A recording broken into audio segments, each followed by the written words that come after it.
গত পর্বে আমরা দেখেছিলাম ক্যাপলার গ্রহের ব্লু হোলে ঢুকে সজীবের সামনে আসে ভয়ঙ্কর সত্য। জৈক এলিয়েনরা দাবি করে এই গ্রহ আসলে তাদেরই, আর ফোবিয়ানরাই নাকি দখলদার। এই কথা শুনে সজীব পড়ে যায় বড় দ্বিধায়, কিন্তু পরে পৃথিবীতে ফিরে গিয়ে সে জানতে পারে জিসান তাকে মিথ্যা বলেছিল। আর সবচেয়ে ভয়ঙ্কর বিষয়, সজীবকে ব্যবহার করে কিছু এলিয়েন ইতিমধ্যেই ব্লু হোল থেকে বের হয়ে গেছে, আর সূর্য উঠলেই তারা হয়ে উঠবে অনেক বেশি শক্তিশালী। ক্যাপলার গ্রহে ফোবিয়ানরা ভয়ের মধ্যে দিন কাটাচ্ছিল, কারণ খুব শীঘ্রই সূর্য উঠতে যাচ্ছে, আর সেটাই হতে পারে তাদের জন্য সবচেয়ে বড় বিপদ।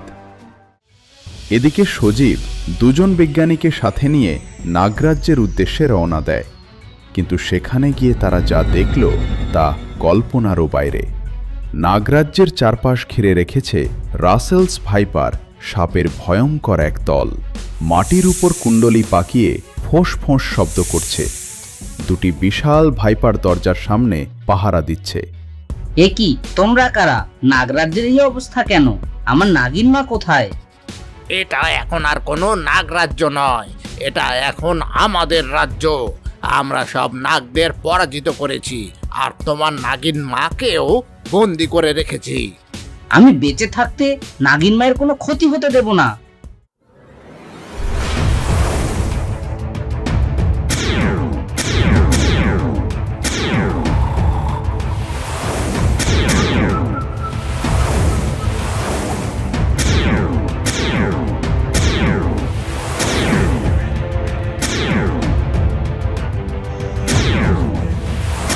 কিছুক্ষণ পর সব ভাইপার নিস্তেজ হয়ে পড়ে। সজীবরা ভেতরে ঢুকে দেখে নাগিন মা আর ইনায়না খাঁচার ভেতরে বন্দী। সজীব, তুমি না এলে আমরা শেষ হয়ে যেতাম। আমি আছি, ভয় নেই। সজীব তখন এক এক করে খাঁচার দরজাগুলো খুলে দেয়। আমরা মস্ত বড় বিপদে পড়ে তোমাদের সাহায্য নিতে এসেছি। নাগিনমা, আপনি নিশ্চয়ই ক্যাপলার গ্রহের নাম শুনেছেন। সেই ক্যাপলার গ্রহের আজ বড্ড বিপদ। এখানে ভয়ঙ্কর জিউক সম্প্রদায় আক্রমণ করেছে, আর সেই গ্রহ দখলের চেষ্টা করছে। তাদের হারানোর জন্য আমাদের এক বিশেষ ধরনের অস্ত্র দরকার, যেগুলো বানাতে প্রয়োজন অতি শক্তিশালী শীতল আলো, যা আমরা শুধুমাত্র আপনার মনি থেকে পেতে পারি। হ্যাঁ নাগিন মা, বিজ্ঞানী একদম ঠিক কথা বলেছে। ওই জীবদেরকে মারতে হবে। আপনি আমাদের সাহায্য করুন। তুমি আমার কাছে সাহায্য চাইতে এসেছো, এতে আমি অনেক খুশি হয়েছি।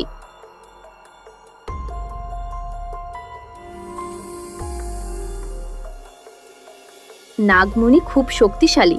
দীর্ঘদিন এটি ছাড়া আমাদের রাজ্য টিকিয়ে রাখা সম্ভব নয়, তাই এটি ভালো করে সংরক্ষণ করবে, যেন কেউ ছিনিয়ে নিতে না পারে, আর এটাকে সব সময় ভালো কাজে ব্যবহার করবে।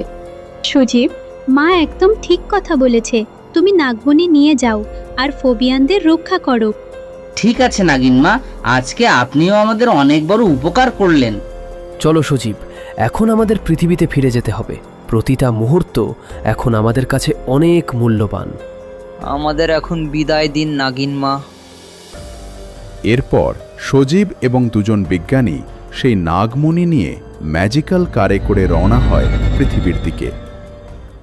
আর ওদিকে ক্যাপলার গ্রহে রাজা ফিটাস তার একমাত্র ছেলে সিডের কফিন সামনে নিয়ে মন্ত্রী রোবোর সাথে কথা বলতে শুরু করে। আমি বিশ্বাস করি একদিন সজীব আমার ছেলের জীবন ঠিক ফিরিয়ে আনবে। সে জিউকদের কাছ থেকে আমার ছেলেকে সুস্থ করার সঞ্জীবনী রস ঠিক সংগ্রহ করবে। কিন্তু জিওকরা যদি আমার ছেলের মৃতদেহ নষ্ট করে দেয়? ভয় পাওয়ার কোনো কারণ নেই। আমি আমার ছেলের মৃতদেহ একটা শক্তিশালী কক্ষে রাখার ব্যবস্থা করেছি, যেখানে থাকবে একটা শক্তিশালী পাসওয়ার্ড। কেউ চাইলে সেখানে কখনো ঢুকতে পারবে না। মহারাজ, আপনার কথা মতো আমরা সেই শক্তিশালী কক্ষটি তৈরি করেছি, আর সেখানে নিরাপত্তা ব্যবস্থা অনেকটা জোরদার করে ফেলেছি।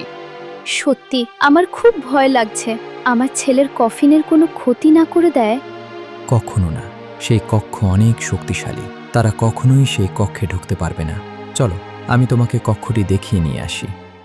এরপর তারা সবাই মিলে ধীরে ধীরে ওই কক্ষটির দিকে এগিয়ে যায়, যেখানে অনেকগুলো সৈন্য কক্ষটিকে ঘিরে রেখেছিল।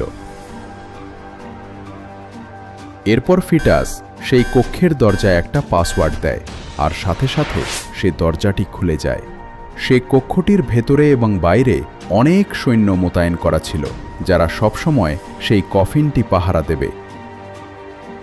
এই কক্ষে আমার ছেলের মৃতদেহ রাখা হবে, যেন কেউ এটার কোনো ক্ষতি করতে না পারে। আমি আমার ছেলে সিডকে এইভাবে হারিয়ে যেতে দেব না। ও এই ক্যাপলার গ্রহের ভবিষ্যৎ উত্তরাধিকারী। মহারাজ, থাক, এই ব্যাপারে বেশি আলোচনা দরকার নেই। দেয়ালেরও কান আছে। বাইরে কিছু জিওকরা ঘোরাঘুরি করছে। যদি ওরা জানতে পারে তাহলে সর্বনাশ হয়ে যাবে। আপনি নিশ্চিন্ত থাকুন, কেউ কিছুই জানবে না। চলুন আমরা এখন এখান থেকে চলে যাই। এই ঘরের পাসওয়ার্ড শুধুমাত্র মহারাজ ফিটাসের কাছেই আছে, আর কেউ এই ঘরে কখনোই ঢুকতে পারবে না। এদিকে সবচেয়ে ভয়ঙ্কর সত্যটা তখনও সবার অজানা ছিল। এই রাজ্যের সেই বিশ্বস্ত মন্ত্রী আসলে ছিল জিউকদের গুপ্তচর। সেই কক্ষ থেকে সবাই বেরিয়ে যেতেই এক মুহূর্তও দেরি না করে সে গোপনে ব্লু হোলের দিকে রওনা দেয় এবং ভেতরে গিয়ে সরাসরি জিসানের সাথে দেখা করে। সে ফিটাসদের সব পরিকল্পনা, সিডের কফিন, শক্তিশালী কক্ষ, নিরাপত্তা ব্যবস্থা সব কিছু একে একে খুলে বলে, হা হা হা, ফোবিয়ানরা কি ভেবেছে এত সহজে ওরা সিটকে ফিরিয়ে আনবে? না, এটা আমি কখনোই হতে দেব না। কিন্তু ব্যাপারটা এত সহজ না। ওই কক্ষটা খুবই শক্তিশালী, চারপাশে অসংখ্য সৈন্য পাহারা দিচ্ছে। সরাসরি আক্রমণ করলে আমরা সফল হব না। আমি জানি, তাই আমরা আক্রমণ করব না। আমরা প্রাসাদের ভিতরেই গুপ্ত ষড়যন্ত্র করব আর ওই কক্ষটাকে ধ্বংস করব। আমাদের কিছু লোক ইতিমধ্যেই বাহিরে রয়েছে।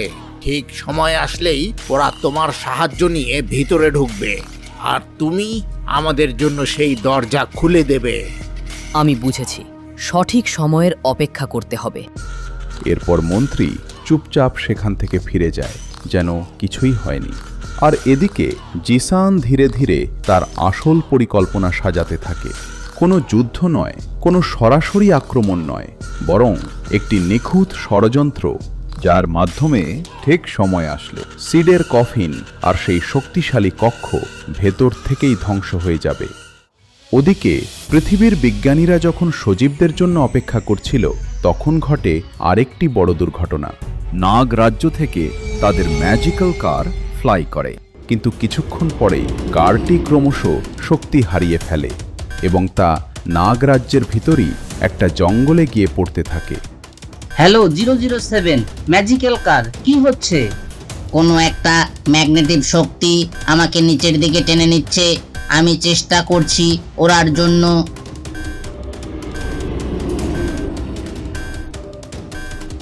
হঠাৎ চারদিকের জঙ্গল থেকে শব্দ, মাটি কাঁপছে। একদল রাসেলস ভাইপার সাপ চারদিক থেকে ঘিরে ধরে। তারা আকাশে লাফিয়ে উঠে ম্যাজিক্যাল কারকে আক্রমণ করে।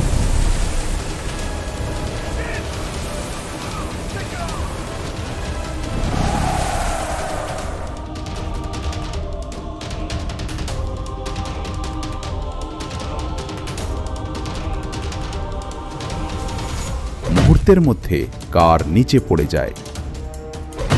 সজীব ও বিজ্ঞানীরা ছিটকে পড়ে যায় ঘন অন্ধকার জঙ্গলের ভেতরে। চোখ খুলে তারা দেখে তারা বন্দী, চারপাশে শত শত ভাইপার।